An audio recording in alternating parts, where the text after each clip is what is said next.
নতুন করে আবারও আলোচনায় এসেছেন শবনম বুবলী। একটি টিভি অনুষ্ঠানের তার পারফরমেন্সের পর থেকেই আলোচনা এখন তুঙ্গে। কেউ কেউ বলছেন আবার দ্বিতীয় সন্তানের মা হতে চলেছেন শবনম বুবলী।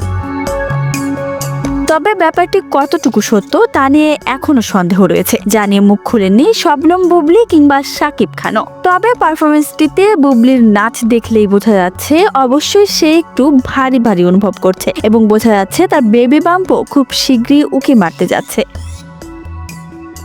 অনেকে স্মৃতিচারণ করলেন সেই পুরনো দিনের কথা। বীর সিনেমার শুটিংয়ে যখন বুবলী অন্তঃসত্ত্বা ছিলেন তখন তিনি ঠিক এভাবেই নাচের স্টেপগুলো দিচ্ছিলেন।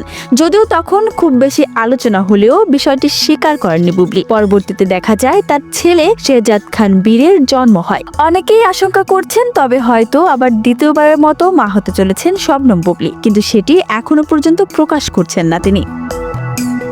আর যদিও তিনি মা হয়ে থাকেন তাহলে এই সন্তানের বাবা কি আসলে শাকিব খান কিনা সে বিষয়ে এখনো নিশ্চিত নন নেটিজেনরা। তবে যার রটে তা কিছু হলেও তো বটে। তবে বিষয়টি সম্পূর্ণ নেটিজেনদের কাল্পনিক কোনো বিষয় কিনা নাকি সত্যি এর মধ্যে রয়েছে বাস্তবতার ছোঁয়া তা শুধু সময়েই প্রকাশ্য।